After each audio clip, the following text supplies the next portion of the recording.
So I thought that the millennium had come, that forever after we would all trash. Yes, the end of the world is when all trash is Mazari Sharif hash. When trash becomes hash. But at the crack of dawn the next morning, I went tearing down to my harshest critic and knelt beside her hammock and woke her up and said, you know, you've got to smoke this. And of course, you know, garbage was back. So I don't know why I got off into this. I guess it was the life is art thing, and this thing about what would you do if you could do anything. You should just enhance that little story with the myth. Isn't it from New Guinea, about the good ship? Do you remember that one where they generated... you mean the thing about the resin? Where the resin bar grew longer? I'm not sure how this relates to it, but I'll tell it. In the study of messianic movements, in fact, you can read about this in Sylvia Thrupp's book, Millennial Dreams in Action, where she talks about a number of millennial religious groups. There was a movement around 1910 in Java called the Kalupan movement. And it was some guy was sitting on his porch one day in a hut off in the jungle, and he was playing his flute.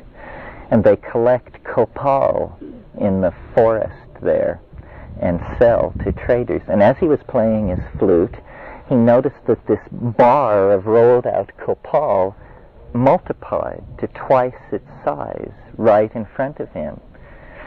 And not only did this happen, but at the same moment it happened, his mind was flooded with the sudden realization that the meaning of this event was that all human lives were now going to be twice as long as they had previously been before. And he started, he told people in his village, and he had the proof because they had this bar of copal that was twice as long than anybody ever rolled them in that village. So it spread from village to village. And before long, people from all over Java were vectoring in on this place. And eventually the army had to be sent to put up roadblocks and turn people back. And it all had to do with this piece of resin, which had doubled in length while this guy was playing his flute. And that is what's called a cognitive hallucination. A cognitive hallucination. Right, which is where an idea becomes so real to you that you see it, but then there's this funny border where maybe it becomes so real that other people see it, and maybe that's actually how we keep enlarging and complicating reality, is by having these consensual cognitive hallucinations of what's possible. That's right. Yeah. The ayahuasquero that Kat mentioned that we like so much and worked with in Peru, Don Fidel, he lived off this road when we knew him, a few miles down this trail, and we would go over there often and walk with him back and forth between his house and where we could catch these little jitney buses into town. And he said one afternoon as we were walking along through the Amazon jungle, apropos of nothing, he said, "This is the path that Christ walked when he lived on earth." And it became so. You saw that somehow this was not a logical statement. This was a statement about the transposition of time and dimensionality, and that he was living in the light of Christ, that he was living in the presence of the Master through being enveloped in a cognitive hallucination. And I think our entire culture is headed for being enveloped in a cognitive hallucination where our real wishes will be fulfilled. And that's why it's so important to find out what our real wishes are. One of the most powerful forms of yoga, one of the highest yogas, is what's called the Anuttara Yoga Tantra. And it involves a series of visualizations.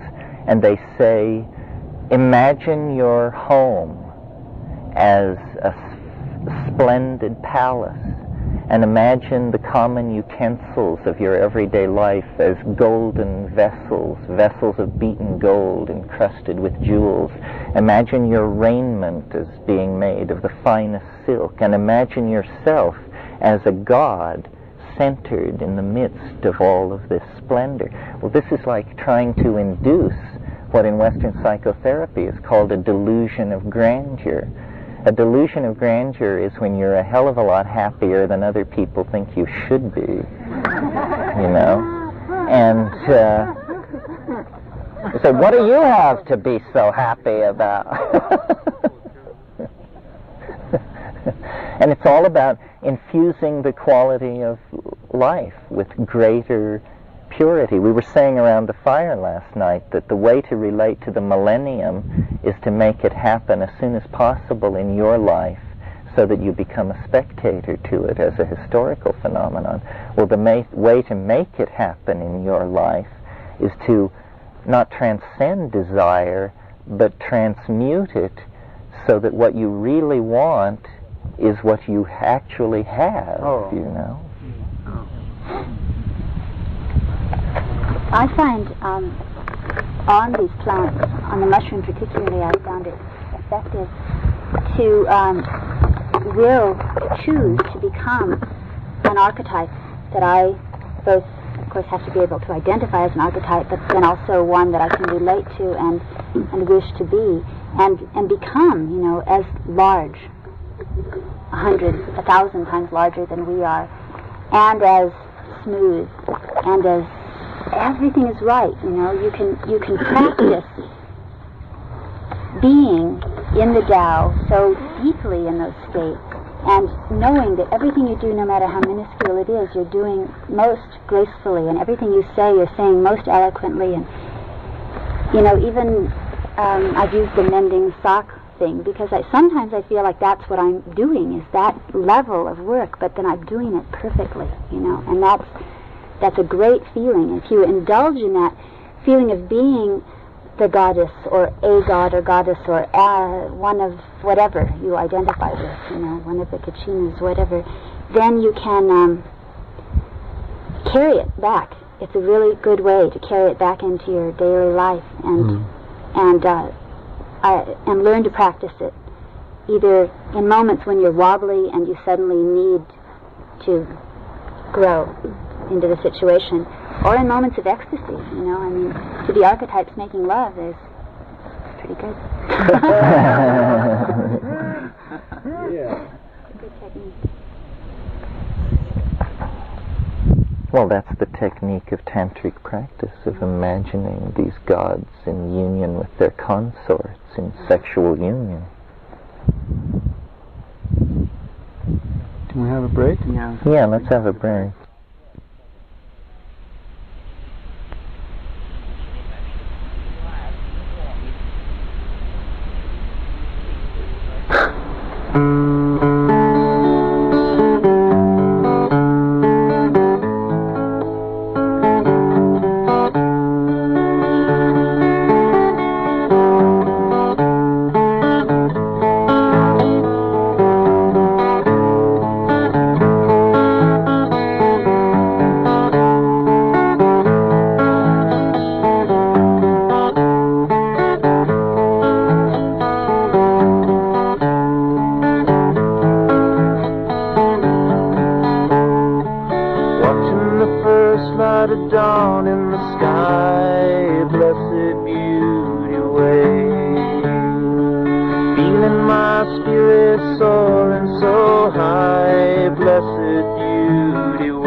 Sitting around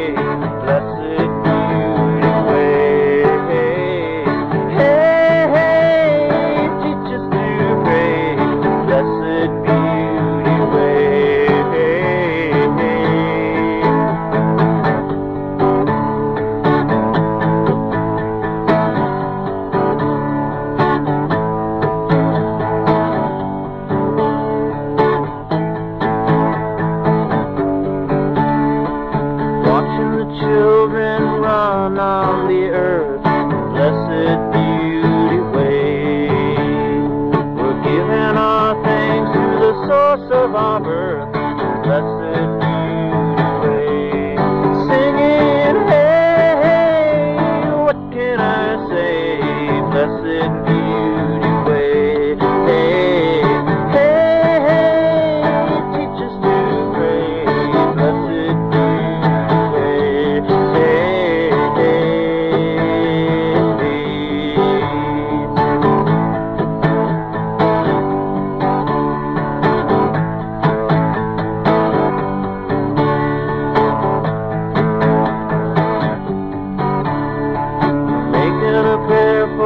bloodshed to cease, blessed beauty way. Sending a prayer for a future of peace, blessed beauty way. Singing, hey, hey, what can I say? Blessed beauty way. Hey, hey, teach us to pray, blessed beauty way.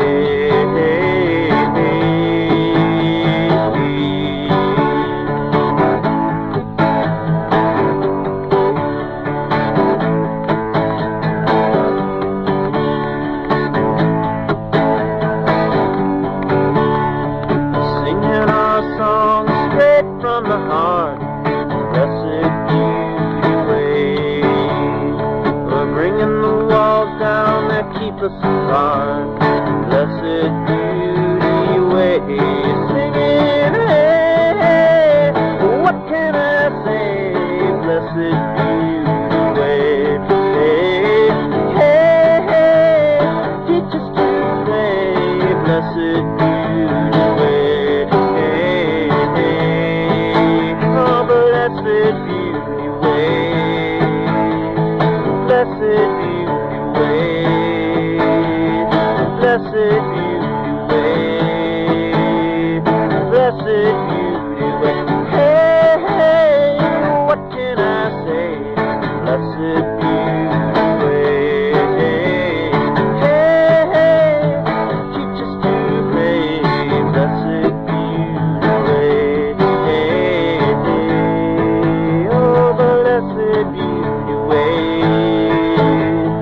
Blessed beauty way.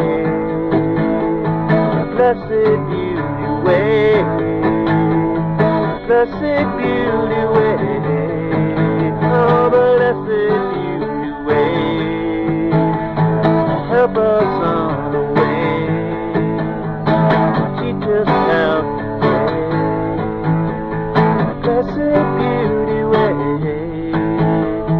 blessed beauty way.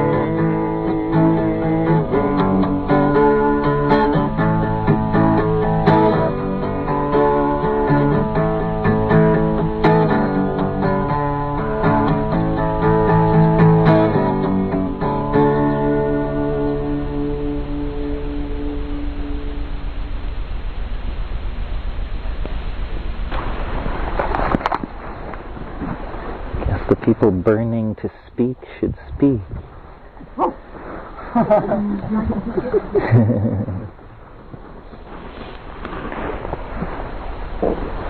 I have maybe one comment that in different parts I keep hearing people saying that we don't know anything, but I think we're all dancing around it very well, and I think you're dancing around it really well. And so I think we do know something, not a lot perhaps, but we do know something. If words are that important and do have that meaning, whether it's what we're saying that is true, or just the sound of our voice that is true, something is true. We're here.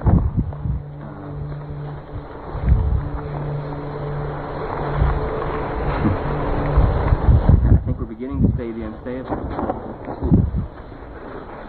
I have that feeling.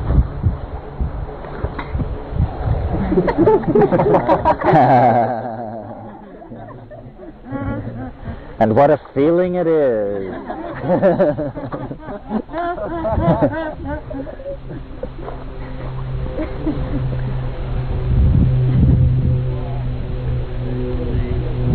Yes, well, we feel the dizziness of the things not said. We feel it. We're dizzy from it. It's here.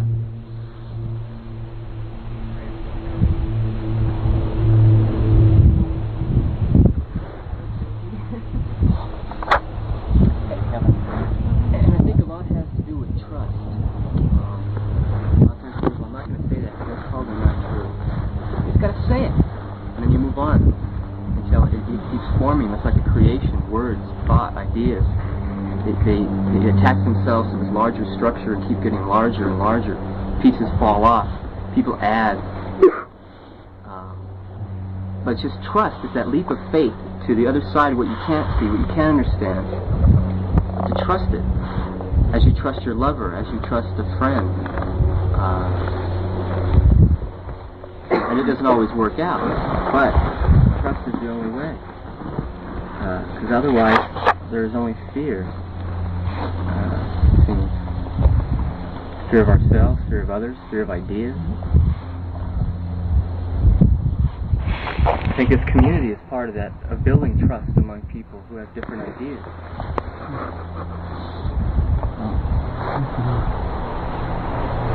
I'd like to say something about learning and teaching with regard to the psychedelic experience. That you can use a lot of verbiage in trying to explain to people what that search is about and what that adventure will yield. But in the end, probably the best communication is to just dispense the sacrament. I think it's very holy work, and I just want to express my appreciation to those who are involved in that work with great respect for the sacrament and for those to whom they dispense it. And I'm just very happy to be associated with you folks. I think that's something I've missed for a long time, since the days of the 60s was the last time I was around people who knew about that work and approached it with the kind of reverence that I see here.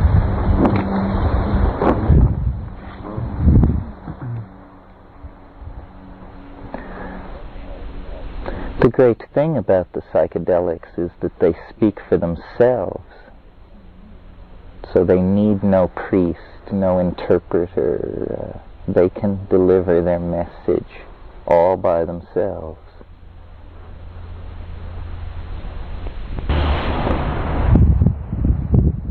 Something that happened after the song that seemed to be so wonderful, with words, maybe the unspeakable, is being together in silence.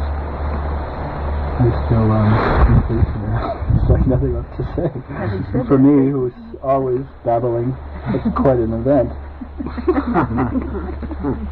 Well, it's wonderful to feel so comfortable with people that you don't have to rattle on. Yes.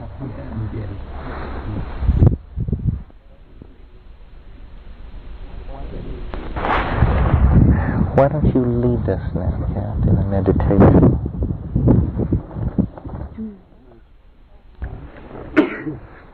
Hold hands. Can you hold hands now? We've seen many eggs in the last 2 days and had the pleasure of holding them and swallowing them, and spoken of luminous eggs, and it seems just to be very eggy today, right? Resurrection and all that stuff. So I was thinking that our luminous eggs should meet each other in maybe a less verbal way. So we close our eyes.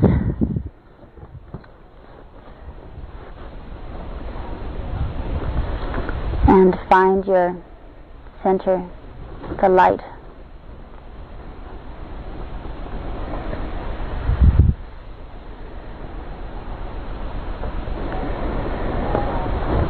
And let it swell out into your egg, your shape.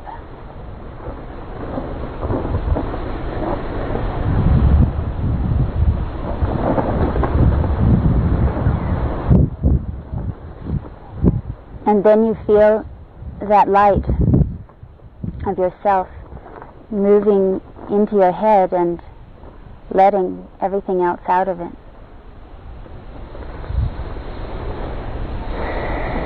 You can breathe through the top of your head,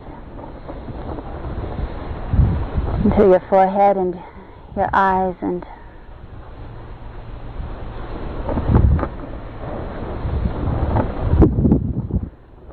let your head become like a cloud of light.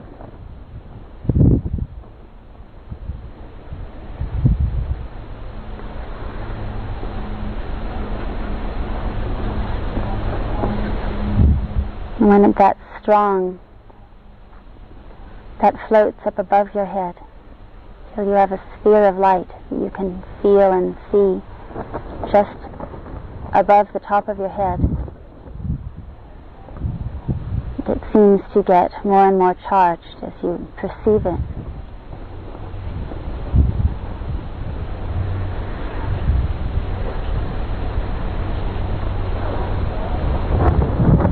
And then it grows. The light is growing, the sphere is growing rounder and fuller and softer until it meets the lights of your neighbors.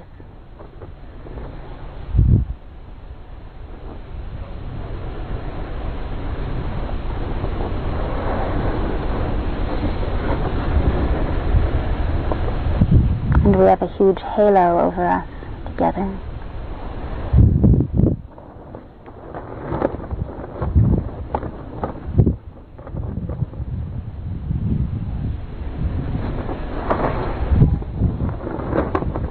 If you travel through it in your light,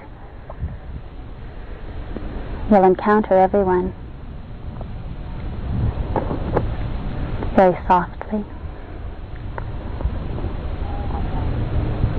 And we can charge that halo of light to be stronger and bigger than us.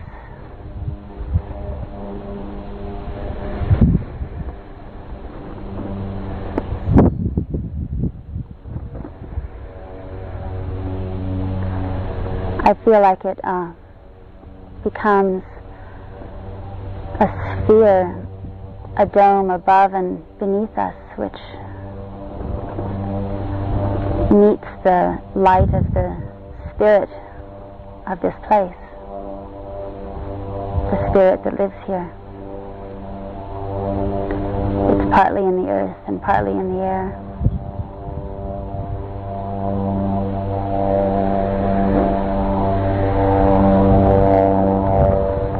And very old and wise, with a sense of humor.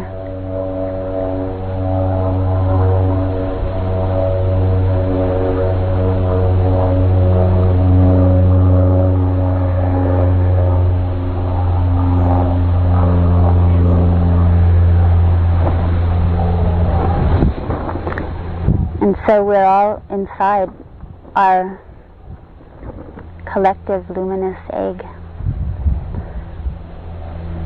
which we could take anywhere, actually.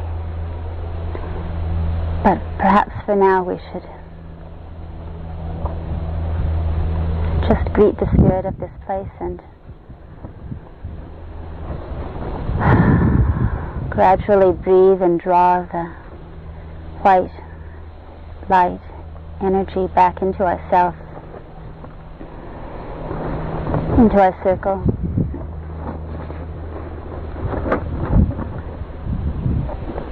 And into our individual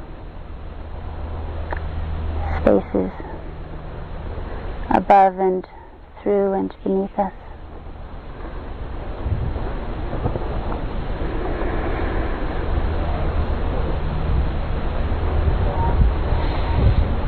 And when we go out and sit on the rocks alone, we can keep doing this, even though we're not in a circle.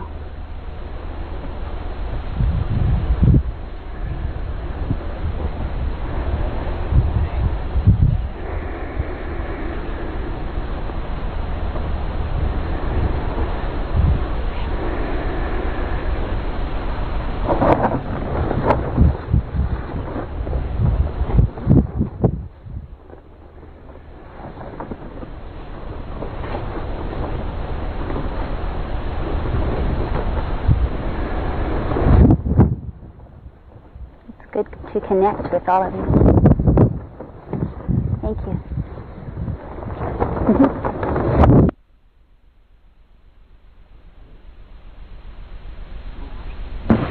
Let me think of how to phrase this best. You were suggesting that this kind of visual language somehow, our future lies there somehow, and I know that Jose Arguelles talks about the future of technology being light and sound in probably the same way that you're talking about it. I guess my interest in formulating this question has to do with things like the Mayan hieroglyphic language system, or also Egyptian hieroglyphs, or basically that kind of visual language system. I also think of Northwest Coast Indian designs, where there's very particular kind of design patterns.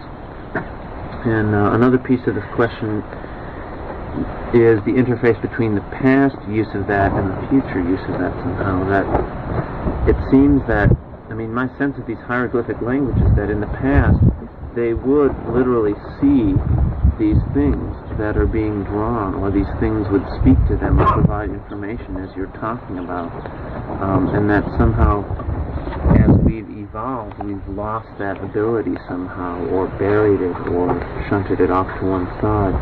And so my question has to do with,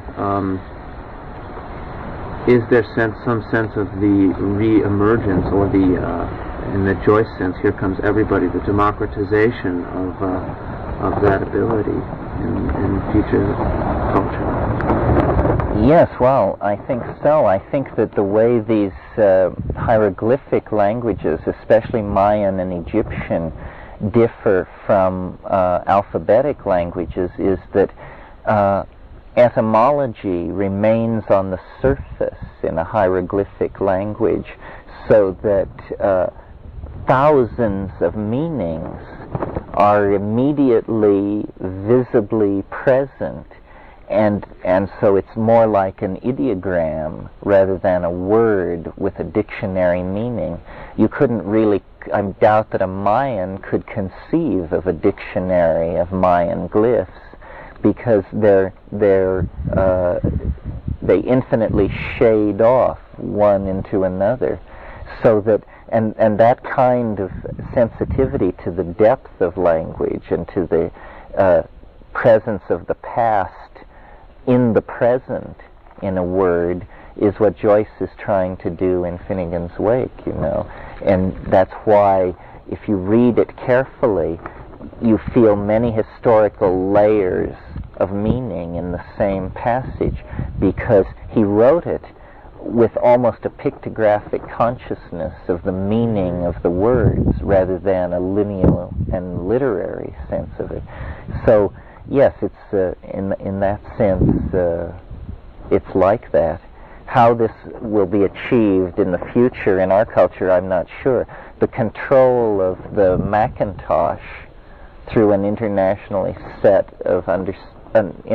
understood set of control glyphs is very weird. And if any of you have worked with a Macintosh, you immediately see, this idea which seems very odd could in fact, I could learn this very quickly and anyone can do it, kind of thing, maybe presages a world of illiterate computer users who communicate with computers through symbols because literacy has been lost.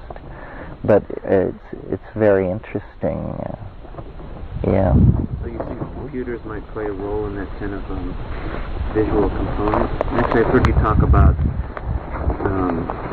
actually, Bruce, when you asked your question about will computers become intelligent life, I've heard you talk about it more that the technology of computers will become available to us as almost a biological extension of who we are. Yes, that's what I think will happen. But I mean, my vision of a perfect world is where, the Earth is restored to its prehistoric Edenic perfection, but technology has not been eliminated. It's merely been micro-miniaturized to the point where the computers which maintain the history of the race and the governance of the planet have all been secreted in a certain pebble which lies on a certain beach somewhere on the planet, and we walk around in perfect harmony with nature and in perfect and complete touch with an imaginary holographic world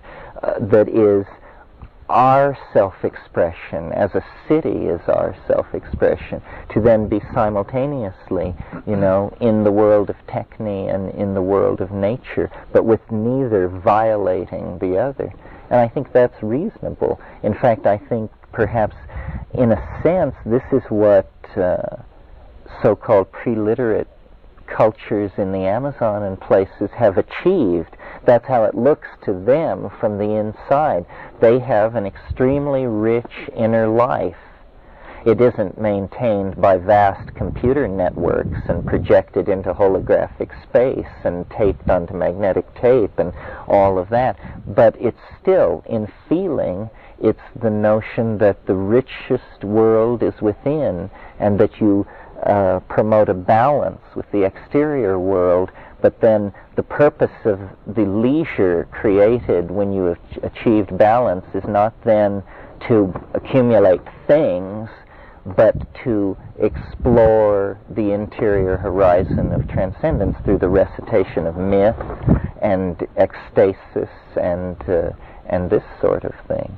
Terence, in connection with Robert's question, conjunction with it, could you further elaborate this idea of the material externalization of the soul and the internalization of the body as a definitive thing in evolution? Well, I think imagination is where we want to go, that this has become the arrow of our epigenetic development, because everybody says, in the future, you'll have everything you want. Well, if we believe this, then we have to think seriously about what everything you want is. I mean, obviously, you want plenty of food, plenty of clothes, plenty of money, plenty of friends, but then if you get all that, and then they say, well, you haven't even dented your credit account. Well, then it says, well, I want to live at Versailles, surrounded by brilliant robots and I want great writers and artists to have lunch with me every day, and the Hope Diamond and Rembrandt. And eventually this becomes very silly, and instead there is an ascent toward truly grandiose aspirations, truly bodhisattvic calling. And I think that the imagination is the real frontier. This is why the poets and the artists are so important, and this is why I think one of the aspects of the space thing that is never mentioned by the L5 Society or any of these engineering types who are so into it is the interesting thing about outer space. We are not going to go through space to other worlds. That will be very incidental to going into space. Going into space means going into space, that space itself is a medium with unique properties for a species such as ourselves. And one of those unique properties is that engineering, which on the surface of the planet has to always be cognizant of stress and bearing loads and the limitation of materials, engineering is just going to become like ballet. And objects miles in extent can be created that are obedient only to the laws of the human imagination. And of course the funding available to create these things. But in other words, the constraints of nature are pretty much lifted. Outer space is very much like what you see when you close your eyes in a dark room. It's a vast, unfilled void into which anything whatsoever can be projected. The hallucinations of the individual are the cultural artifacts of the species 500 years from now. I mean, all these visions and dreams that we have will be realized. I mean, in ways that we cannot imagine, but realized nevertheless. This has been consistently what has been going on. The alchemical dreams of the 16th century are fully realized in the 20th century, And of course it has facets that they never imagined. But going into space and going into the imagination is the same thing.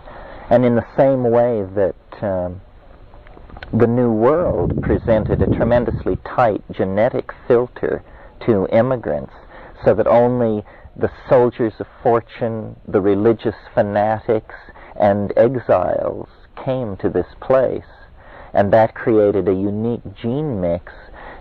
Space is going to be a much tighter genetic filter. I mean, most people who go are going to be very smart and very healthy, and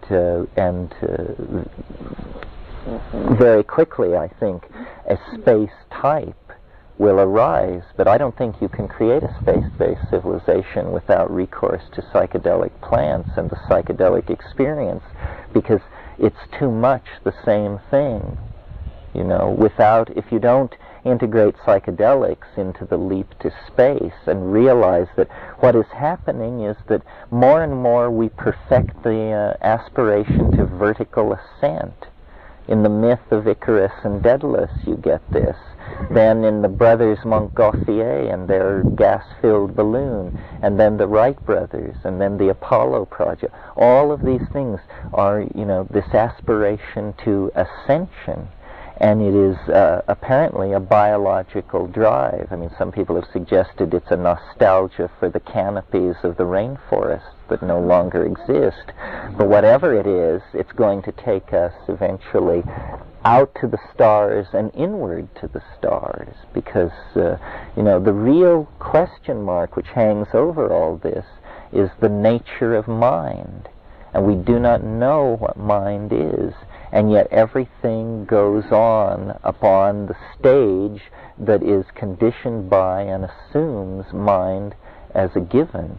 And every society has assumed that it had the answers, that just 15 years more of fine-tuning of the current ideology would do it. And no society has ever been right about that. So why should we be right? We are hurtling toward an unimaginable future in the same way that our present would have been unimaginable to people 200 or 500 years ago. But it is the imagination, because it is consciousness that is growing and expanding and strengthening itself. And if we take the notion that these psychedelic plants are consciousness expanding agents, this is what they were originally called, consciousness expanding drugs.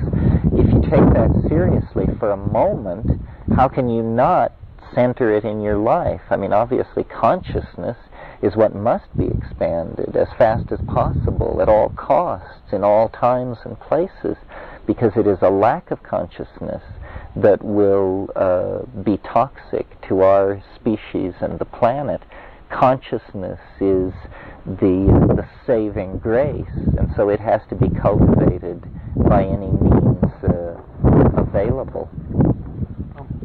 Yeah. You're saying that this urge to go into space is something like a biological urge, and also maybe something relating to the rainforest. And well, I think we're like the trigger species. Yeah. Well, the point I want to make is that, you know, when we think of going to space, we're so human-centered, and it's like, yes, us as humans can exist in space and exist there, but I think what's really important about going away from this planet's surface is it's not just a human-centered thing, it's a totally biological thing, and that we are just the implements of it. We are the thinking, conscious, creative tool makers that will be able to implement this getting off of this gravity trap, this gravity well, but it's not just for humans, it's for all life, and we have to, it'll be a complete synthesis of all biological life that will exist away from the planet. If we go to space, we will take everybody with us. Just like in a rainforest, it's not just, it's everything. It's that's right. We are the species that is deputized to use energy to do the thing for all life on the planet. That's why I am not pessimistic about history, and I don't see history as unnatural or somehow opposed to nature. What history is a 10,000-year process by which the monkeys attain enough understanding of physical processes to build the habitats into which all life on the planet can then migrate. That's what I was talking about this morning when I said I think the planet senses the finiteness of its existence, and that biology is a wild scheme for getting out to the stars, for dispersal of life. And you're right. No, though we have great hubris and believe we are doing this and man will go to the stars, it's more that man is the pecking beak of the cosmic chick in the egg of life on Earth, and the entire bird will emerge and fly. But it was man with his atomic weapons and his radar and all this who can break the shell, and then the whole of the biosphere will flow outward into space and escape the cycle of energy degradation that will eventually turn this solar system into a group of cold cinders rotating around a red giant or something. What? Yes, well, we're trying to compare our maps.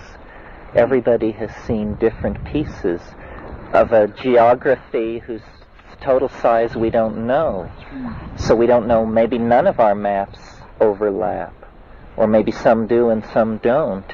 And maps which don't overlap are not invalidated. It just means nobody has been there but you. I mean, I often have the feeling that I'm seeing things that no one has ever seen before. Often.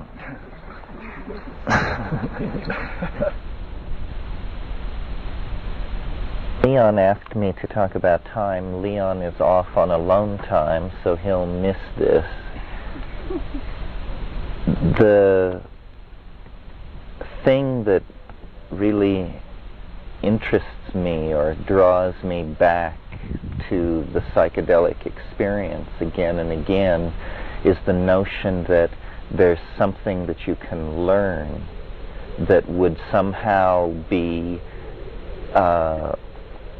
have an impact on society at large. That when you have the psychedelic experience, it's like you're a sailor on some kind of a vast ocean where you let down your net into the deeps, and the hope is that you will snare an idea of some sort and of some size, and it may be, that you come up with the equivalent of tuna, which is many small ideas, and perhaps you bring up your nets and see that they have just been shredded by something so large that you scarcely care to imagine it. But the hope is to land an idea of intermediate size that you can then fully explore and understand. When you go into that ocean as a swimmer, you see these things passing in review, things of such beauty and intricacy and complexity that you are literally speechless, and even speechless in terms of an interior dialogue about what you're seeing. You can't, it just blows your mind and washes past you in such profusion that there seems to be the notion of capturing it seems to be like the notion of a child emptying the ocean with a cup. But if you have a net, and I'm not sure what a net is exactly, but it's a way of somehow capturing these psychedelic ideas and then bringing them back for examination. And I think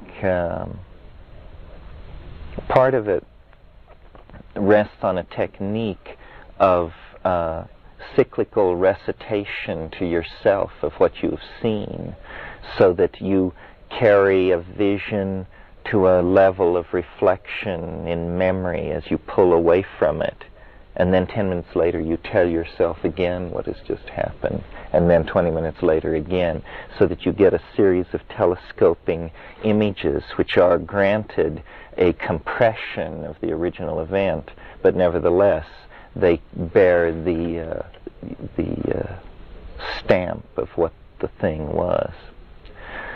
So the thing of this class that has happened to me is a very peculiar idea about time, which was developed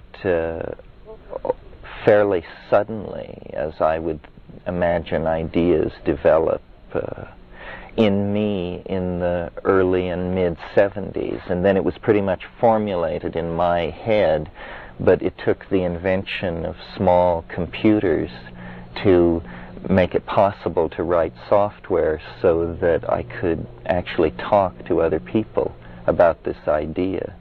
Well, since we have no computers and not even a blackboard, this will be a kind of feeling-toned excursion into talking about this theory of time. It has an abstract foundation and a practical foundation. Its abstract foundation is the notion that time is different than we have come to conceive of it as the legacy of Western science. The legacy of Western science is that time is duration, that time is a dimension necessary for process, and it's usually thought of as a flat plane against which some other fluctuating variable can be plotted. This is called, linear time. And Newton's physics took the same view of space. The Newtonian view of space was that it was essentially emptiness. It was something which you had to have if you wanted to put something somewhere. So it was a kind of an abstract plenum. But Einstein showed that space is actually some kind of thing.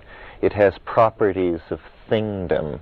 It is distorted in the presence of a large magnetic field, and so it rose out of the realm of abstraction and then was cognized as an objectifiable entity, a topological manifold that was real.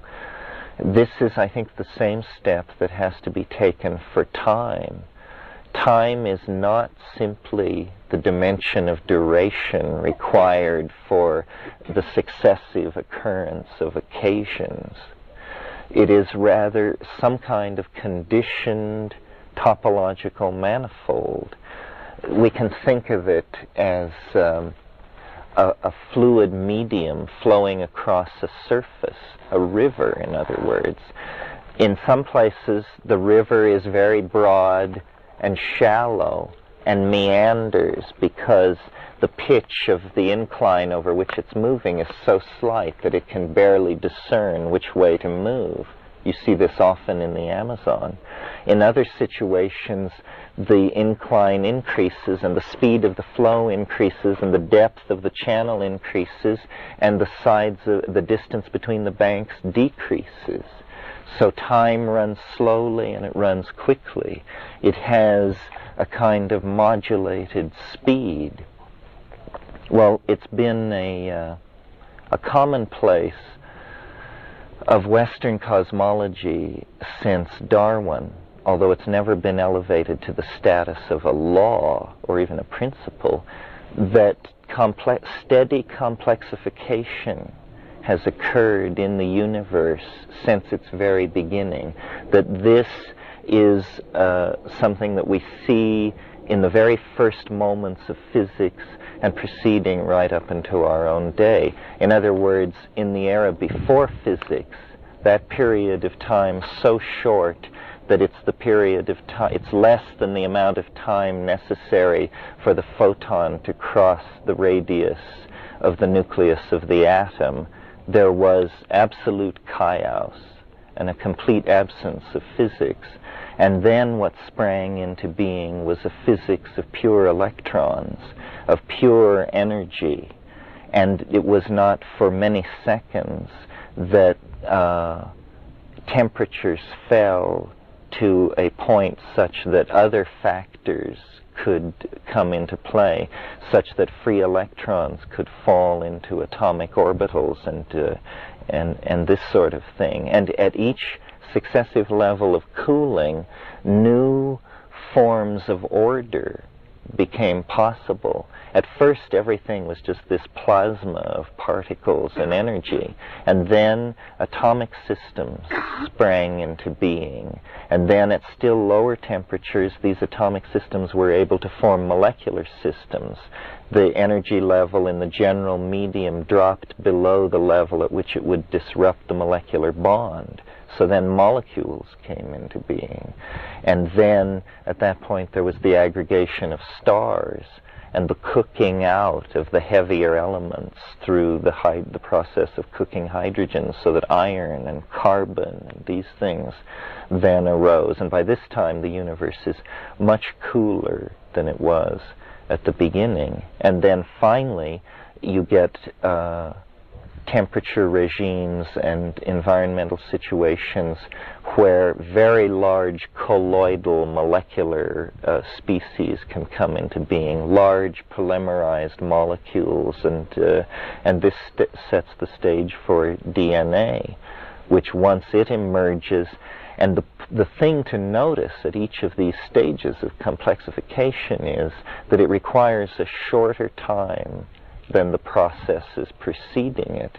If the universe is, let's take the long view and say 20 billion years old, then the first 10 billion years, not very much happened that was interesting in the realm of complexity. There was star formation and the percolation of heavy chemistry, but not life, or it's doubtful that life occurred in the early universe. So what we see then is the emergence of more and more complex animal forms at a greater and greater speed, and then finally the emergence of self-reflection in the primates, and then epigenetic methods of encoding information, in other words, writing and storytelling and language. And at each point, what is happening is there's a progressive time binding of energy and a progressive intensification and speed up of the complexification of certain parts of the universe. Right now, the most complex part of the universe that we know is the human brain mind, situated in its network of computers and cultural conventions and social obligations and expectations and hopes and fears and historical aspirations, etc. I mean, this is the realm of the densely packed that the Buddhists are talking about. So it seems to me that this should be seen as the operation of a general law, and we are not outside of this. We are in fact the cutting edge of it. Somehow, of all the animal species on the earth, the human beings are carriers of this temporal speeding up process, which is now engulfing the entire planet. And so that's the general law, or the general perception upon which this idea I elaborated was based. The notion that complexification is being conserved through time and being built up as some quality that the universe is very interested in maintaining. And then I looked at the I Ching, which I hope is familiar to most of you. I'm sure it probably is.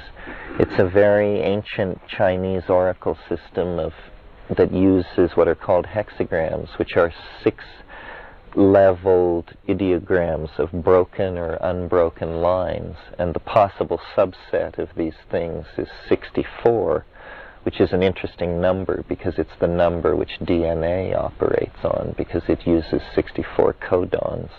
And in fact, I came to see that as no coincidence, that actually life was organized around this number, and the I Ching as well, because both were subject to a set of rules which was surfacing in the phenomenon of biological organization and the organization of a Chinese oracular theory for understanding past and future time. And I looked at what is called the sequence, which is the way in which you move from one hexagram to the next, and I sought order there and found order that I think had been lost since pre-Han, perhaps pre-Zhou time. And I came to see the I Ching as we possess it today as an archaeological artifact, a piece of broken machinery. It's like the turbine of a jet plane. You puzzle over it and you see that it could be used for something, and you do use it for things, and it's very effective, but it's really a piece of broken machinery from a very ancient technology which ceased to exist before the rise of the Han dynasty.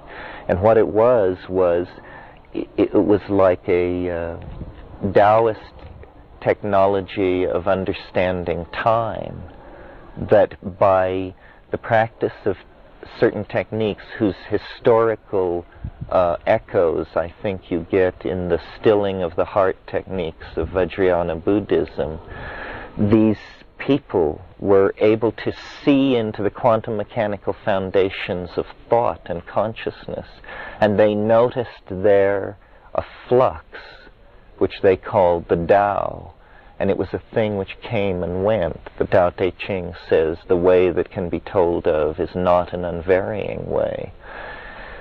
And they stilled their body functions and they looked inward with a cataloging, analytical mentality. And they noticed that while this flux was variable, it seemed to be not infinite in its contributing factors, but that in fact it seemed to have a pattern. And they discerned the pattern as revolving around the number 64. In other words, they discerned through this process of meditation temporal elements that had a kind of ontological validity that the material elements of the periodic table have for matter. That there is not one kind of time or two kinds of time, but actually 64 facets of the possible temporal jewel. And they saw that any moment in time was the combination and the overlay of this wave system which they call Tao. And it was a harmonic wave system. It had periods of self-expression which were very short in duration, on the order of seconds or hours or microseconds. It had levels of expression which were cognizable in the human world as years and decades and centuries.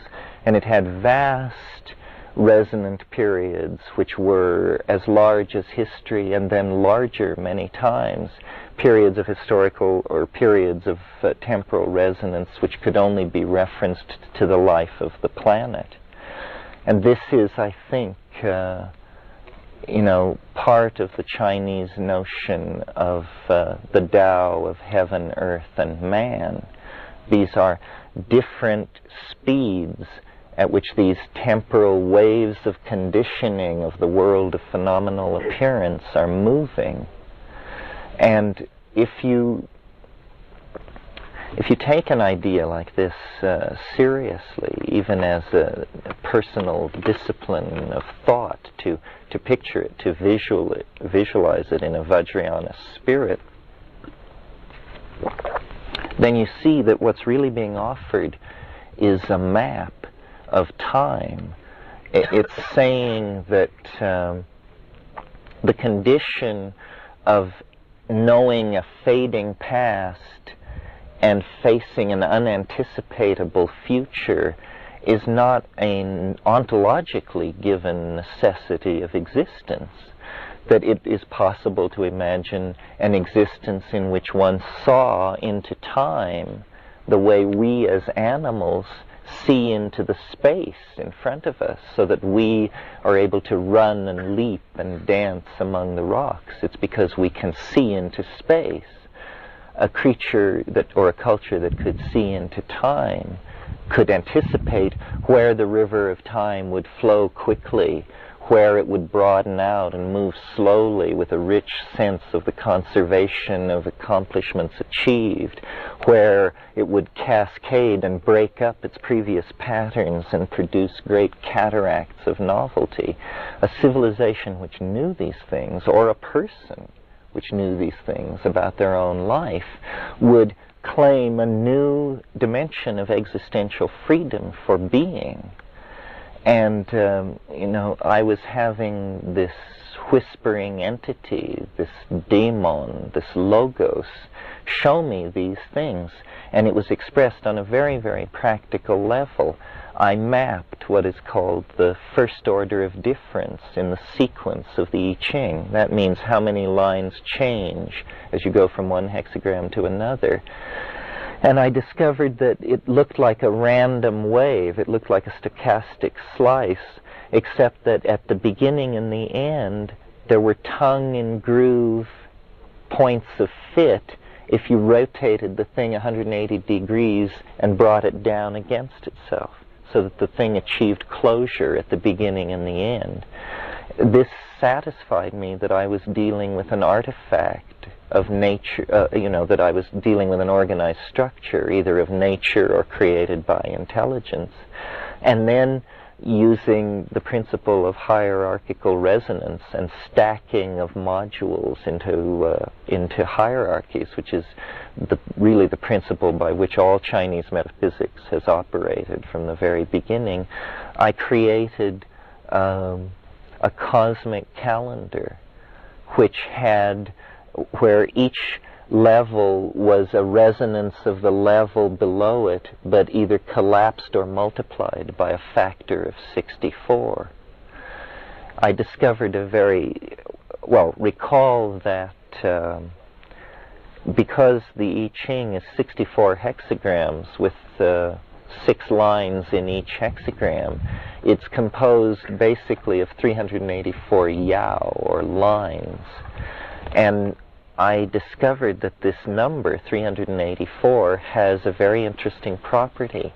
The cycle of the moon is 29.5 days, so that if you take 29.5 times 13, it's something like 383.93. And it seemed to me then immediately obvious that part of what the machinery of the I Ching was describing in the humanly cognizable phenomenal world was the cycle of the moon, using a 384-day lunar calendar which precessed 19 days a year against the solar calendar. And when you take that 384-day unit and multiply it times 64, you get 67 years and some months and days. This is exactly 6 11-year sunspot cycles, and China is the first place where we have historical records of the observation of sunspots. So that's one sunspot cycle for each line in the 6-line hexagram. Also, sunspot cycles have a greater peak every 3rd cycle, so that's one large sunspot cycle for each hexagram in that trigram. And I saw then that there were these resonances. When you take that number, 67 years, again times 64, you get 4,306 years. And that works out to, 4,306, 150 years for each zodiacal sign. So it's like each zodiacal sign is slotted to one trigram. And these are all, notice that all these things that this resonance calendar is predicting are things visible to the naked eye. We're talking about movements of constellations, sunspots, and the moon. So I saw then that this was a tremendously powerful natural calendar that was a technology developed by proto-Taoist Central Asian shamanism very, very long ago. But it had this curious property of when the wave was mathematically analyzed in by modern mathematical methods, so that we could draw these maps of novelty, we could see then that it showed us the map of the temporal river from earliest beginnings to the collapse of the state vector at some time in the future. And so it was obvious then that if we could lay the map over the portion of reality we had already experienced, we could then propagate the map forward into the future and know and begin to take hold of ourselves in this other temporal dimension. And so it became a question of what is the best fit of this undulating wave of novelty. And I used the word novelty out of Alfred North Whitehead's philosophy, because he had this notion that novelty was the compressing of a force which knits things together. And I like that. That's what I felt it was, that the Tao is making itself, and that this compression of novelty through the speeding up of time will eventually reach a place where everything is connected to everything else. And this is, the universe's self-birthing of itself. Well, you must be aware of all these very straight studies which say if we keep increasing how fast we go, by the year 2020 we'll go to 10 times the speed of light. If we keep increasing how much energy we release, by so-and-so we'll release the energy in the sun. The propagation of all these curves of development become asymptotic, and then nobody knows how to interpret what they mean. They just seem to mean that the whole culture is going to go kazawi, And this is sort of the idea that this theory implies. It implies that far from the universe being a steady-state entity uninfluenced by the existence of the human mind, which is going to go on and exist for billions of years until the stars burn out and the second law of thermodynamics is going to reduce everything to heat death, that's all wrong, 100% wrong. And that actually the universe is made by mind, within and without organism, and that mind is capable of bootstrapped leaps in its organizational self-expression, and that we are privileged to be the witnesses of the final act of life, going through some kind of immense transformative unfolding from itself in a kind of vortex which has been building on this planet for billions of years, but which has been accelerating to, such excruciating intensities over the last 25,000 years that it has called forth self-reflective intelligence from the monkeys and the invention of quantum physics and space flight and shamanism. And it is novelty upon novelty, novelty so intensified that the genetic machinery can no longer carry it, and it bubbles out into the epigenetic, into art and language and poetry and religion and religious mania and romanticism and all of these things. It is a progressive knitting together, an expression of the universe's will to become, that causes me to think that we may be in the shorter gyres, as William Butler Yeats called them, the shortening spirals of this vortex of novelty and compression.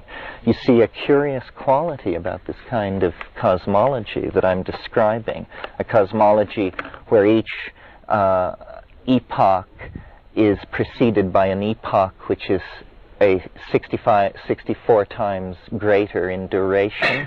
The curious thing about that is that you only need about 20 instances of multiplication before you go from a period of time smaller than the duration of Planck's constant, which is 1.55 times 10 to the minus 23, which is a very short period of time, to then by 20 multiplications of 64, you reach a period of time in excess of the required time for the age of the universe, a period of time on the order of 72 billion years.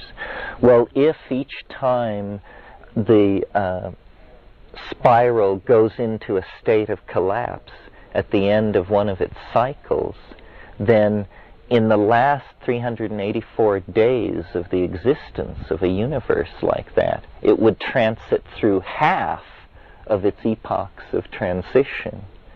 Do you see what I mean? It's like a screaming Mimi. It really winds up. And instead of the vision which physics gives us is that the really rapid transitions of phase and state occurred at the beginning of the universe. Whole professional lives are given over to discussing the first 10 picoseconds of the physics of the universe, right? Well, I'm saying I don't care about that. I think that the really interesting stuff will happen in a big hurry at the end of the universe, that the picture that the second law of thermodynamics gives us of just, tumescence, maximum detumescence is what it's picturing, is all wrong, and that actually this strange hyperdimensional force in the universe called life and information transfer is in the process of working itself up into a real tizzy and wrapping all space and time around itself. And what was startling and what made me think that maybe I was losing my marbles was that when you look at time that way and push these novelty graphs against the historical continuum, I reached the conclusion that we entered the last 67-year period before the collapse of the state vector at 8:30 in the morning on August the 6th, 1945, when the atomic bomb went off over Hiroshima. You see, it was a temporal reflection of the birth of the universe. It was actually you could call it an event, which was a reincarnation of the Big Bang, because each cycle begins with a bang. And that cycle, the fact that human beings had used atomic weapons on other human beings, meant that we had entered a new era, a new epoch of moral danger, and the stakes had been raised, by a power of 64 to a new level. Now, using the mathematics inherent in the cycle, if you propagate forward from that date, 67 years, 104.25 days, you reach late November of 2012 AD. And I concluded, based on all kinds of factors, personal and historical and so forth, that that was the fit. That if Hiroshima was day one, then the place where it all came together was this date in 2012. And I worked with that for several years before some kind soul, Henry Munn, I think, pointed out to me that the Mayan calendar, which is a cycle of the long count calendar I'm now talking about, is a cycle of 13 time periods which are called Baktuns. And the Baktun is 396 years in duration. After 13 Baktuns, the world ends completely. And the 13th Baktun of the classical Mayan long count calendar is the winter solstice of AD 2012. Within 30 days of the date that I had fastened in on using a completely different path of analysis. And so this raised all kinds of questions, one of which is it simply that individuals and civilizations who take mushrooms become, I want to say, privy/engulfed by a certain mathematical secret about the cosmic machinery. What is so important about this date in 2012? You know, the Mesoamerican cultures have the most uncanny history of successful prophecy in the world. I mean, the Aztecs anticipated the coming of the Spanish. The day, the Book of Chilambelum gives the day when the Spaniards would weigh anchor off the coast of Mexico. And of course, the fact that it happened exactly as prophesied was a major undoing of that civilization. So I put this out. This was a very confusing experience for me to channel or transmit this idea, because I was interested in the I Ching. I had carried it with me in India. I used to throw it at each full moon, but I was not mathematically inclined. And when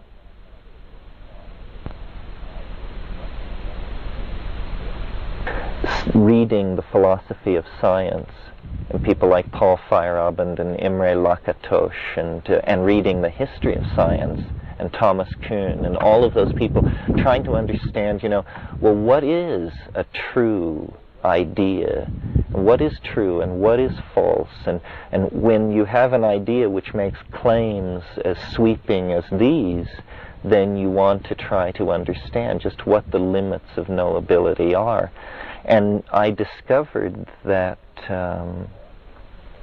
all you can require of any idea is that it be self-consistent, that it not generate any contradictions within its own set of rules, you see.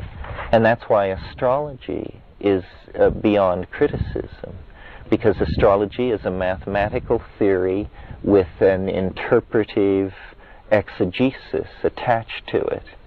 And who can quibble with the mathematical theory? Well, then the interpretational exegesis has to do with the sensitivity and subtlety of the interpreter.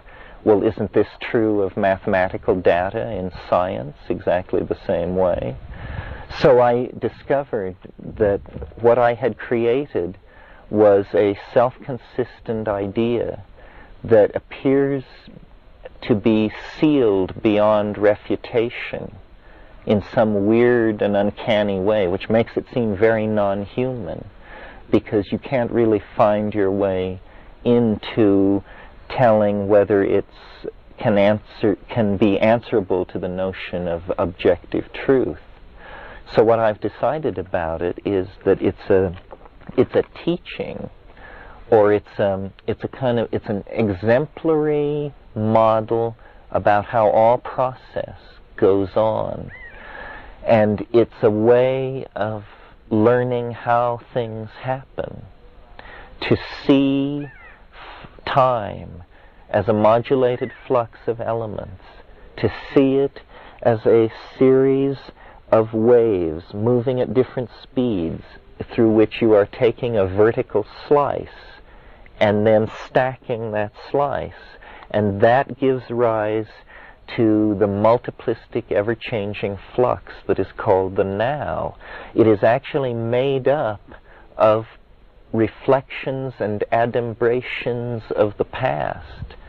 And it's made up of anticipatory shock waves and intimations of the future. The past and the future are co-present in the now. They are in fact what's making it happen. You can almost think of it as a hologram, where you have two, or a standing wave, where you have two wave systems, one from the past, one from the future, and where they cross, an interference pattern forms, which has a curious stability as a system in and of itself, and yet it's almost a ghost created by these other two realities. And that is the moving present. And mathematically, this notion of time that I evolved delivers, the map of novelty, a two-variable flux, a wandering line graph that's very pleasing for arguing with formalists. But what lurks behind it, and what is so rich for the romantic and the shaman and the poet, is this wandering line graph is the composite of the overlay of certain historical time periods, which are in a state of flux at various speeds, so that they give rise to an endless kaleidoscopic unfolding in what we call three-dimensional space, and of what we call reality. And this is why I often mention Finnegan's Wake in my lectures, because Joyce understood this. He understood that every moment is caused by everything that happened in the past and everything that happened in the future. And I like to give, the trivial example that you find yourself in Hadrian's hamburger joint. This is because the Emperor Hadrian invaded England in a certain year and conducted a campaign. We are ghosts of past and future events. And what the chaos at the end of history that we are now living through is that for thousands and thousands of years, people have felt a vague thing calling across time to humanness, calling us to be a certain way, to practice certain rituals, to observe the stars, to observe the plants, to observe birth and observe death, a calling. And that thing, which some people have called God, whatever it is throwing a gigantic shadow over human history now, because now the creode of development that leads to our merging with this thing, the walls are very steep, the water is moving very swiftly, and it's almost as though the future event is throwing off great sparks that are themselves faceted, contradictory epitomizations of this mystery. This is what Mohammed and Christ and Buddha are. They are human personalities that were situated in time in such a way that they became macrocosmic reflections of the superordinate Adamic humanity that is going to be generated at the end of history. And we are close. We are close. It is all of history can be seen as the shock wave of this eschatological event. This is what the prophets were anticipating. The culmination of man's God-making effort in time will be the perfection and the release of the human soul. And it's not that we are doing it, you see. It's that a natural law that we were previously unaware of is inexorably unfolding. And that is what all this cross-connectedness of man into matter, plant into animal, earth into space, all of this flowing and interconnectedness, this reaches right down into the rocks of the planet. This is not simply a phenomenon of biology. This is the unfolding of a general law of which biology is only the cutting edge of a wedge of becomingness which includes all being and reaches right down into the neutrinos. And it is, to be a being in time is to share in the immense flood of precognitive anticipation that fills the universe in anticipation of this event. And that's what being is, and that's why it's so rich and so complete within itself, and yet always somehow pointing beyond itself, because the richness of the matrix through which we are moving is incomparable and beautiful. And so this is the basis of my extreme optimism is I think that everything is under control, that we are in the grip of a force so powerful that the notion that we could jeopardize or overthrow it is completely preposterous, because we are acting in accordance with a resonance that was set going millions and millions of years ago. And of course, being is fraught with danger, but the stakes are, to be at play in the fields of the Lord, to be at rest in the mansions of the goddess. And it's soon, I think. At least the historical mimicking of it is clearly soon, because the thrust toward the millennium of this society will not be turned aside.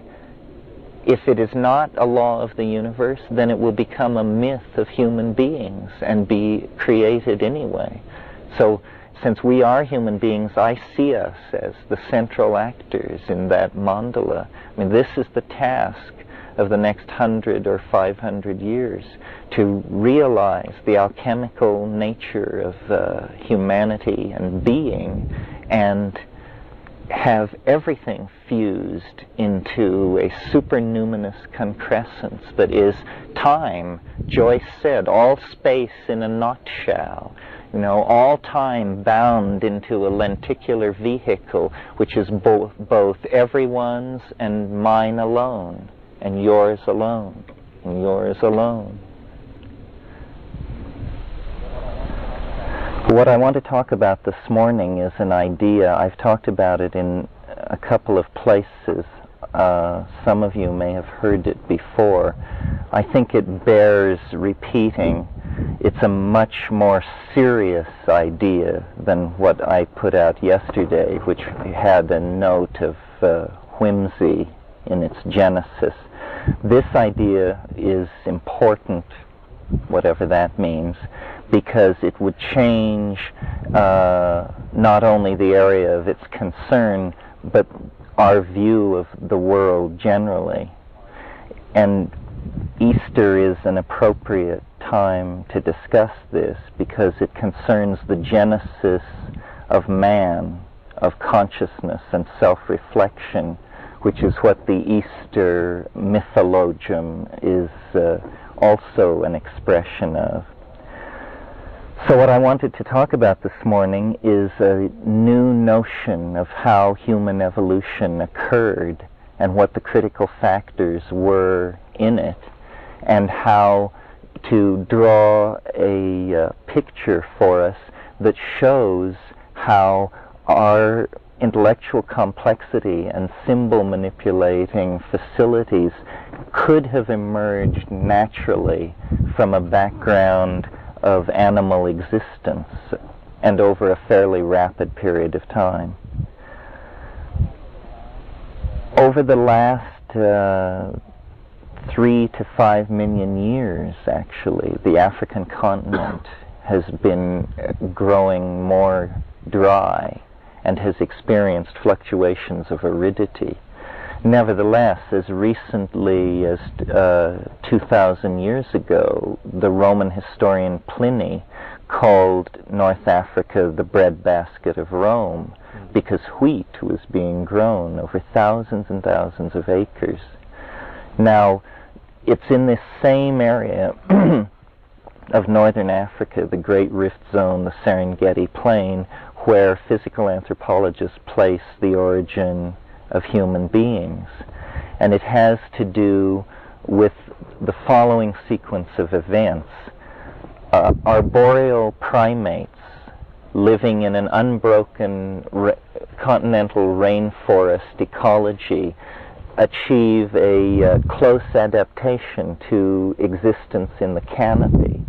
And this is stabilized for millions of years. They are insectivores. They have the opposable thumb and binocular or rudimentary binocular vision.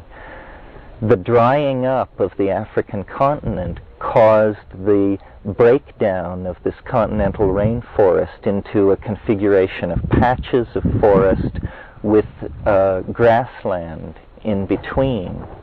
And in this grassland ecology, herds of mammals evolved, proto-cattle, proto-bison, exotic mammals like giraffes and gazelles of all types. At the same time, the primate adaptation to this increasing aridity was to begin to descend from the trees and to hunt in packs and to shift from a diet of canopy fruits and berries and roots dug from the ground to an omnivorous diet that could include meat. So in this situation, these tribal monkeys developed a complicated repertoire of signals to aid in pack hunting in exactly the same way that wolves are known to do.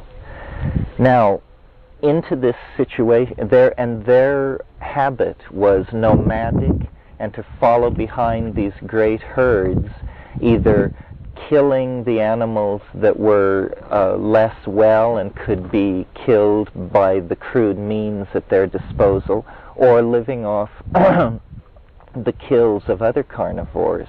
And this is still the habit of baboons. Now, into this situation comes a mushroom which grows in the manure of the ungulate animals that have evolved on this plane. And in this protein-intensive environment where there is pressure on the availability of protein, these foraging primates are testing every object in the environment for its food value. So, Roland Fisher, who was a researcher into the effect of psychedelic drugs and the structure of consciousness, showed that small doses of psilocybin, sub-psychedelic subthreshold doses of psilocybin, actually increase visual acuity. And he had a very elegant experiment where two parallel lines could be deformed by turning a dial, and you would put graduate students in front of this, stoned and unstoned, and ask them to press a buzzer when the lines appeared to them to no longer be parallel. And he showed that consistently a small amount of psilocybin allowed you to detect this change sooner than an ordinary subject was able to. And he said to me, he said, "You see, this proves that in some cases drugs give you a clearer picture of reality than their absence." And what it means is that these primates who were inculcating the mushroom into their diet were gaining a subtle adaptive advantage over their fellows who were avoiding the mushroom, because they were gaining in visual acuity, which is one of the critical parameters that a pack-hunting carnivore would be subject to in that kind of an environment. So without any teleology being involved, without any invocation of an extraterrestrial intelligence, we see that a feedback loop was established in the food chain of these primates very early on. Those who ate the mushroom tended to survive and outbreed those who did not. At the same time, the relationship between these animals and these herd ungulate mammals was shifting from a hunting situation to a situation of domestication, which was bringing the mushroom ever more into the fore. And if you look back at the archaeological evidence in North Africa, especially the paintings, the late Neolithic paintings on the Tassili Plateau in southern Algeria, you see there magnificently portrayed herds of cattle and beautifully painted, more sensitively portrayed cattle than you find at Altamira and Lascaux. And you see also shamans dancing with mushrooms sprouting out of their body and with mushrooms clutched in their hands, groups of them running, holding them on high with geometric matrices of connected dots all around them.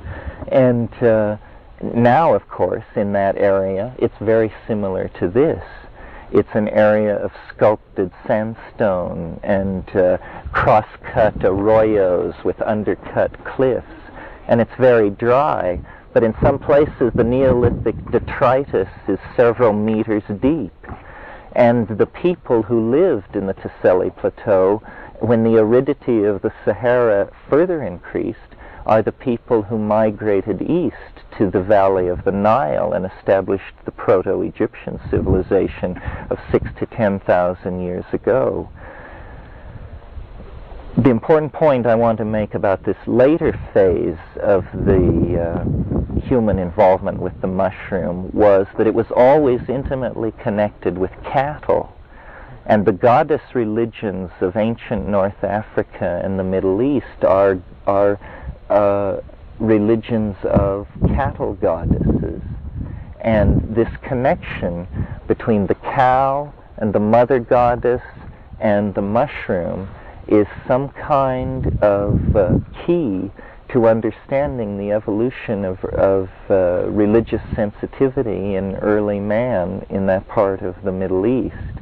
It carries forward into historical time with the mysteries at Eleusis, where there is a clear indication that a psychedelic substance was being used, either ergotized rye or a mushroom of some sort.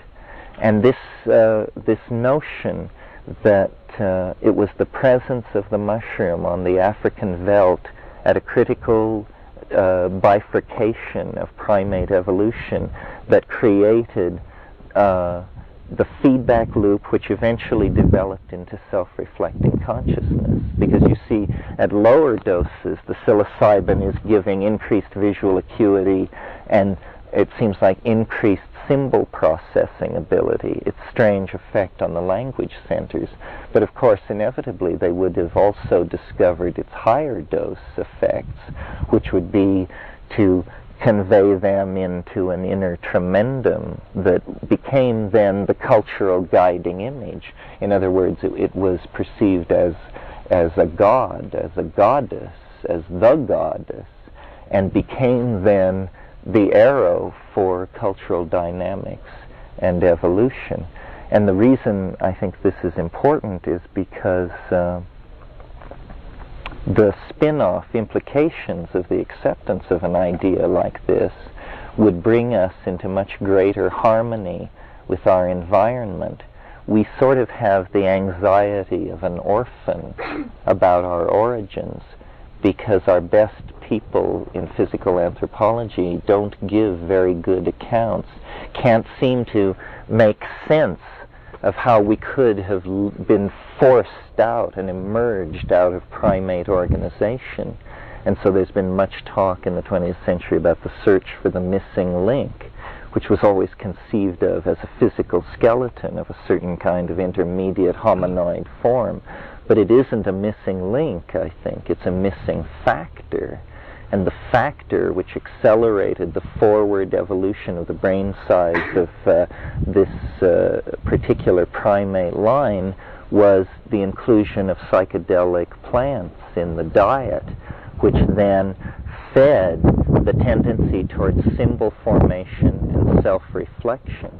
If this idea gained wide acceptance, some of our laws and some of our ways of relating to nature and to medicine plants in particular would have to be altered and brought into line. This is the source of our humanness.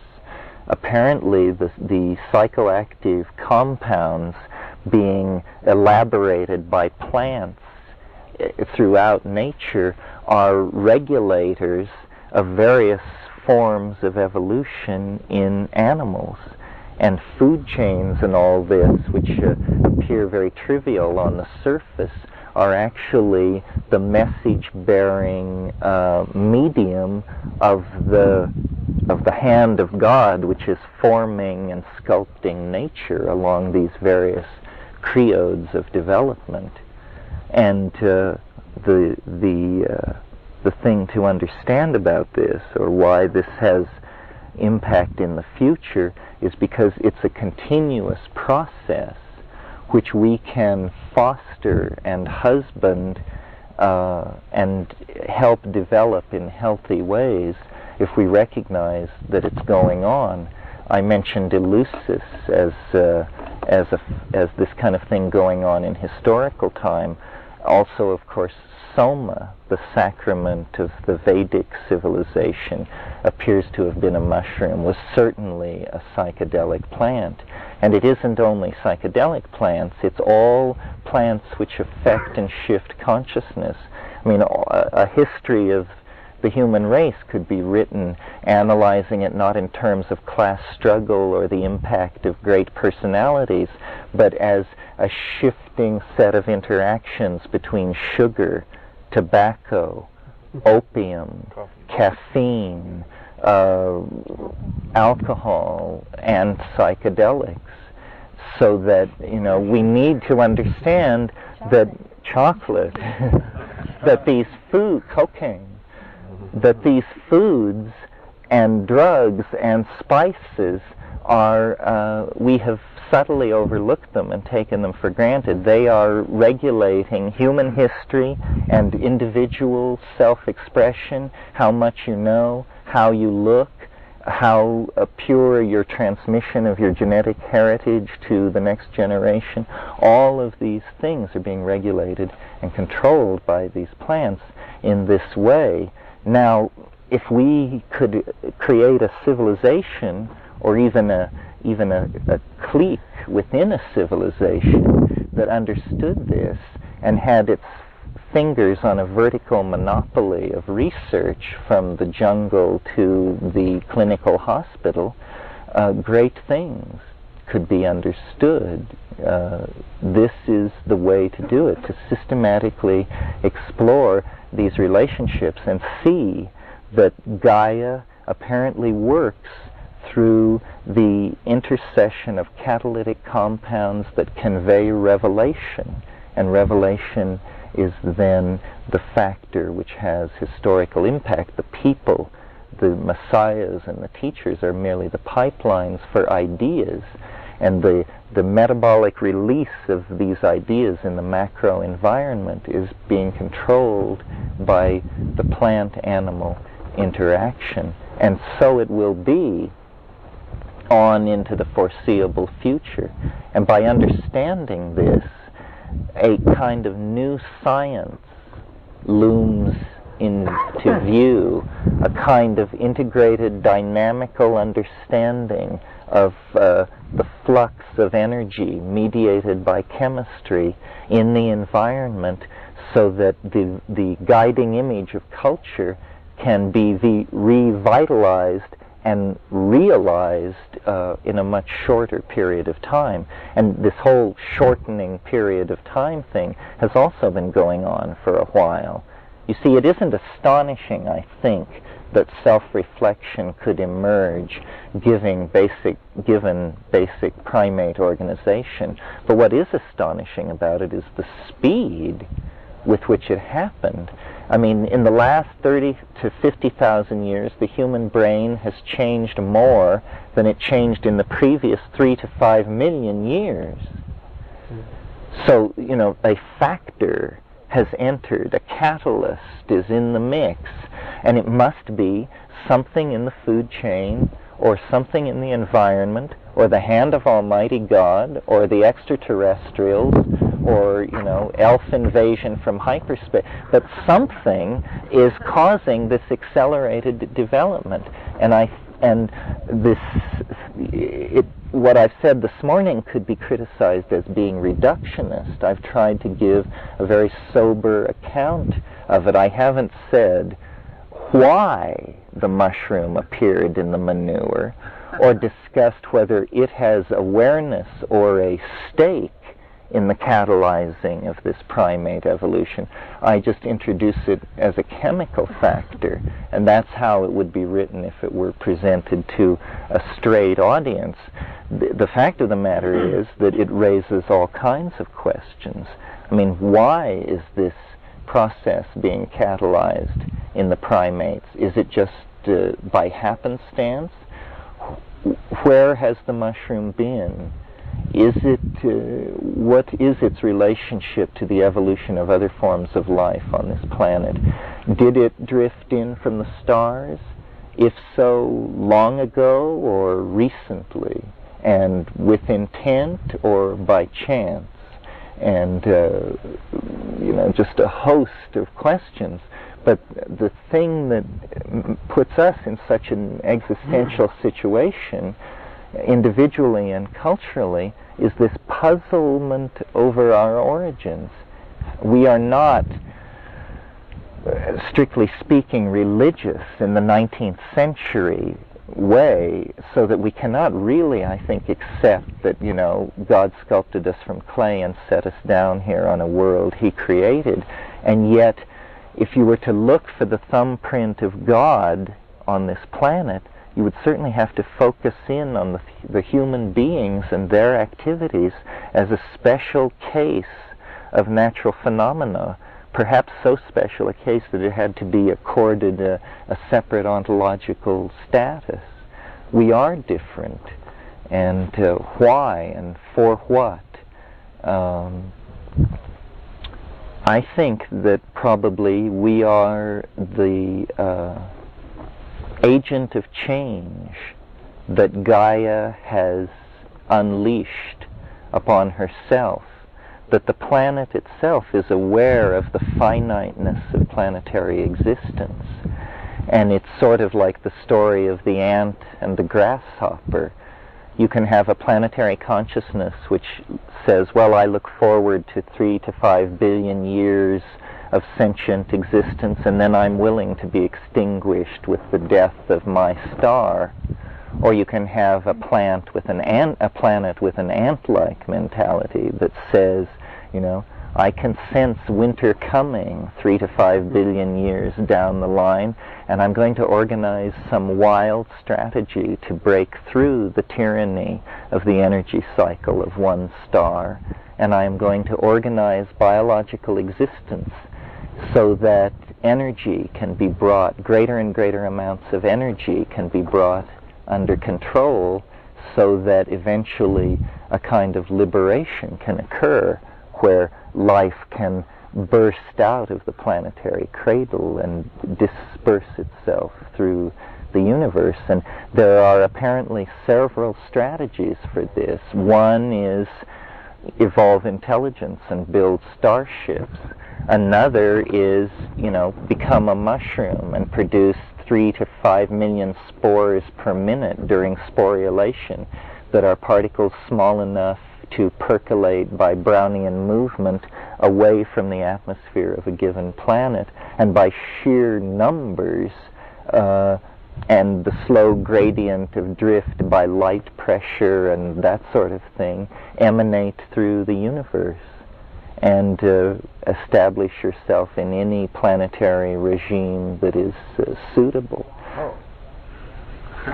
The obvious next great revelation in biology, and it's strange that we can state it, because once it's stated by Carl Sagan, it will be headlines everywhere, but it's obvious that space is no barrier to life.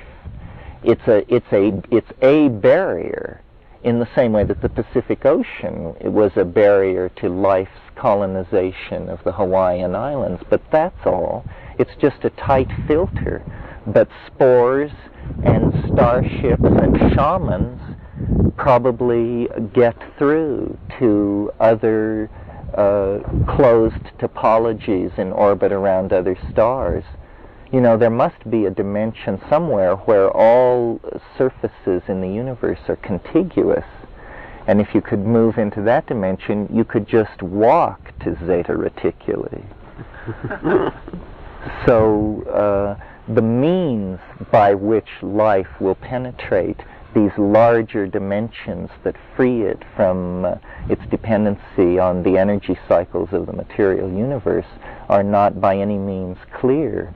I mean, it may be that it's about organizing the mind and building an inner vehicle that moves off into the imagination. The imagination may be, in fact, a three-dimensional slice of a higher dimensional universe that is holding all of this in being and causing it to happen. The imagination, it's hard to account for it in evolutionary terms if it is not somehow mapping a field of data that is important for development.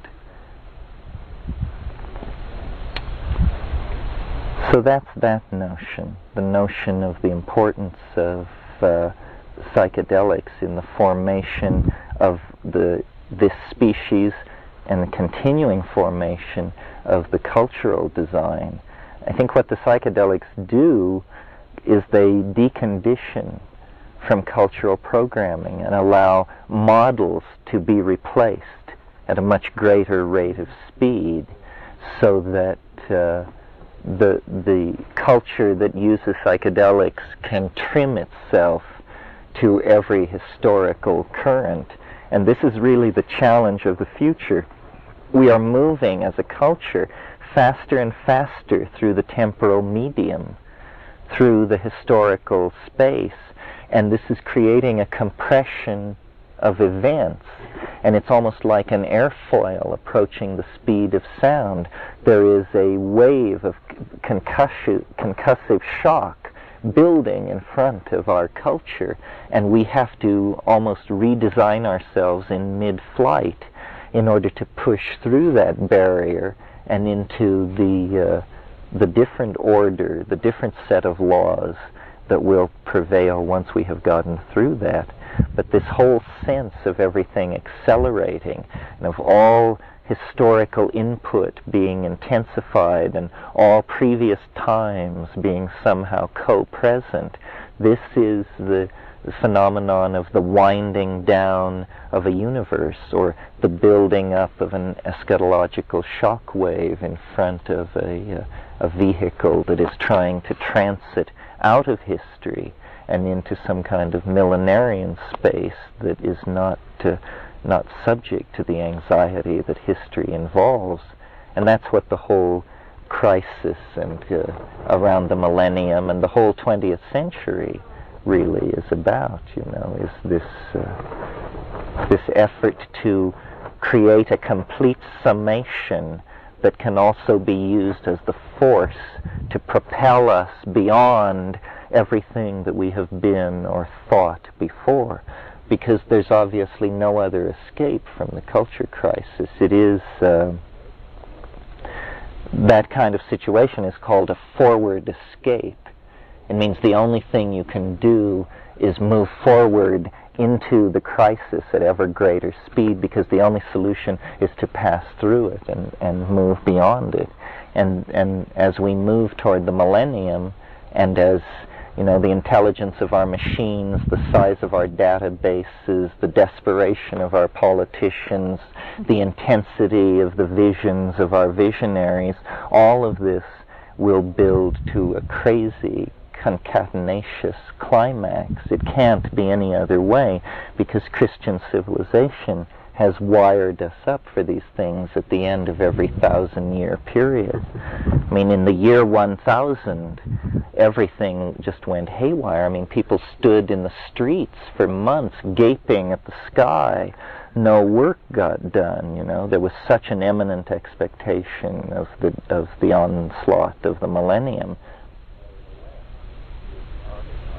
Nevertheless, this archetype of renewal is seeking in thousands and thousands of ways to be born. And I think the rediscovery of psychedelics, LSD, everything that Wasson did, all of these things are critical factors in this cultural mix that is going to gel toward the recognition of the things which we hold as cliches, you know, that the inside and the outside are the same thing, that the universe can be crossed by thought in an instant, that all information is somehow co-present, and so on. Are there any questions about any of this? Yes, I said that what we take for granted, that the inside and the outside are the same thing, these things will be assimilated by the larger culture. And things like, human-machine interface and the ego identification with the body, I think all these things are going to be obviated. That, you see, we don't know what man is, and we have a strong association that humanness is related to the monkey body, but yet our whole historical career has been of projecting ideas into technical accretions. And now that we have computers and things which mimic intelligence, we are beginning to explore, what is humanness ontologically. That's what people are really talking about when they say, can machines think, will machines think? They mean, is what we have focused in on as the defining factor of our being that sets us apart from all other things, something which we could manufacture? And the answer is probably to some degree yes, because much of what is intelligence, or appears superficially to be intelligence, is simply data and retrieval. So that, more and more of the culture is being hardwired into an electronic coral reef that is simply the outermost of each of our own exoskeletons. We all have telephones in our homes. Many of us have computer terminals. These things introduce us to a global skin of information that, as the hardware grows more and more unobtrusive, we will more and more come to identify these things with our own ego. And we won't even realize that we're being charged for thinking about certain questions, because we're actually accessing a database somewhere which is feeding us data. So that the commonality of mind is, I think, going to be, it's somehow the triumph of socialism will be the commonality of mind in a capitalist context, that there really will be an ocean of thought that you will swim in, and that will be composed of deeper and deeper levels of integrated information. Perhaps this is all that hyperspace is the entirely expressed informational ghost of this physical universe, and that it's in the informational reconstruction of the physical universe that the mind will eventually come to swim like a fish, and will come and go from various constellations of aggregation and integration. I mean, you see, what's going to happen is that the rules of the imagination are going to replace physics, so that we are going to be able to do and be whatever we can imagine. Well, none of us have probably ever put in much thought to what would I be if I could be anything I could imagine. And just 20 minutes of that meditation will lead you into pretty strange places. So what would it be like if a culture evolved for 1,000 years in that way? I mean, if you could be anything. I guess the first step everyone takes is they imagine themselves as the flying saucer, the lenticular mind object made of light that can move at any speed and become any object and answer any question. And well, it's an archetype of wholeness. Jung, in his Flying Saucer book, talked about this thing in alchemy called the rotundum, which was the thing which spins, and it's also in alchemy called the scintilla, the spark. and it's simply because it's round and spins, it's a symbol of wholeness, but it's like the exteriorization of the human soul, the realization that, expressing what is within us may culturally eventually mean actually exteriorizing the human soul and interiorizing the human body, so that this world is traded in for the imagination. I mean, this is sort of what art has always been trying to do, but we're talking about a breakthrough in ways and means on such a scale that you can just march off into this art. Oh. Terence, do you find it reasonable to anticipate that eventually human technology will succeed in producing computers that are just as conscious as we are and can be able to do anything that we can do? Oh yes, well Kat and I did that without even a flashlight battery, just by having children. I mean, there's an epigenetic component and a genetic component, but what I'm saying is the difference between these things may become dim indeed. In other words, why shouldn't all, the way a person is made is that a DNA message is read by RNA, and it's a group of codons, nucleotide bases, which are then templated, and then a ribosome reads it and assembles little pieces correctly, and then the protein is created. Well, there's no reason why anything should be made any other way. All machines should be produced by the transcription of molecular templates. So then all our machines will become strangely quasi-biological. Chevrolets will not be manufactured, they will be grown in yeasty vats. And when they talk to you, the question, becomes very moot as to whether this is a pet, a friend, a colleague, or because that's, you see, nature works with very low energies. DNA can make anything, and there's no smelting, no huge release of toxic byproducts, and the amazing thing about these proteins is that the ribosome stamps them out, and they come out in like a line, but they have forces, electrostatic and other kinds of forces scripted into them so that they fold in very, very complicated ways, and they always fold the same way. And their memory of how to fold, where this comes from, is one of the great mysteries of molecular biology. It's not at all understood. Well, imagine if we could make machines which just emerged as a strange form of spaghetti, which then folded itself into jet planes, refrigerators, automobiles, color television sets, lipstick cases, and what have you.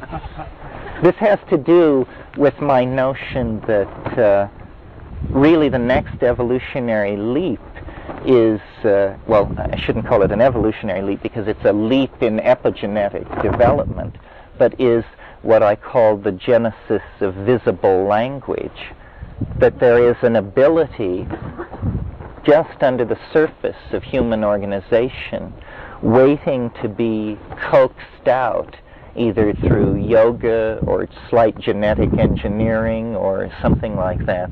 And it is something that was anticipated by the Alexandrine philosopher Philo Judaeus. He talked about the logos, and which is this teaching voice, this informing thing which is heard. And he was interested in what he called the more perfect logos. And he said, what is the more perfect logos? And then he answered his own question and said, it would be a logos which went from being heard to being beheld without ever crossing over a border of transition. In other words, a form of synesthesia. Well, using ayahuasca and DMT and compounds like this, which are very closely related to our ordinary brain chemistry, and practice and dedication, you can begin to explore places where a vocal synesthesia becomes a colored topological manifold. And you can communicate, you can show someone your thoughts by singing in such a way as to condense visible objects into the air in front of them. And these objects they are hyper words. They are words which you don't hear but which you see, and like objects, they have sides and facets and can be rotated and examined from all sides.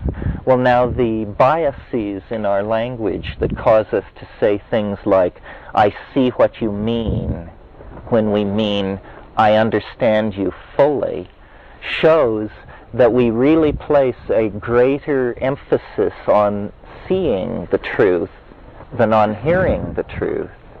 So that truth seen is somehow more valid than truth heard.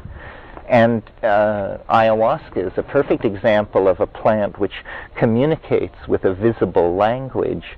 The mushroom, you often hear it, and often the hearing evolves into a visible synesthetic field of photonic input. But the ayahuasca always communicates visually, and it's like the Mayan glyphs or something. It's this fantastically complicated surface which is conveying alien meaning. After an ayahuasca trip, you just feel like your eyes are sticking out of your head because you've just been looking as one looks at the page of a book for hours and hours as this strange alien three-dimensional language flows through your mind.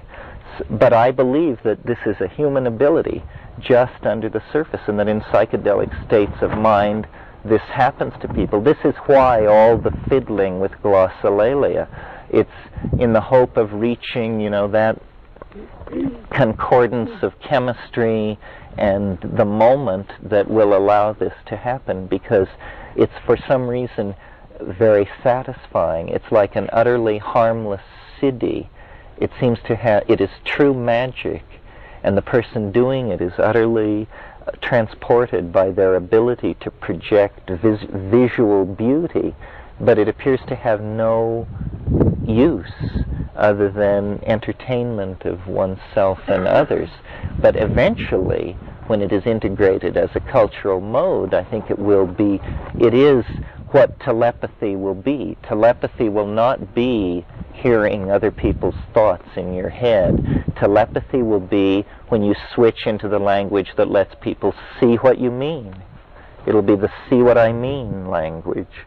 And I think that the psilocybin from the very beginning was catalyzing the language centers, and that in fact the kind of language I'm speaking to you right now is a prototypic type of this eventual development in human organization, and that this is the thing that makes humans unique, is this ability to make small mouth noises which are arbitrarily encoded with conventionally agreed upon meanings, which allows us then a vast control of a previously invisible linguistic space.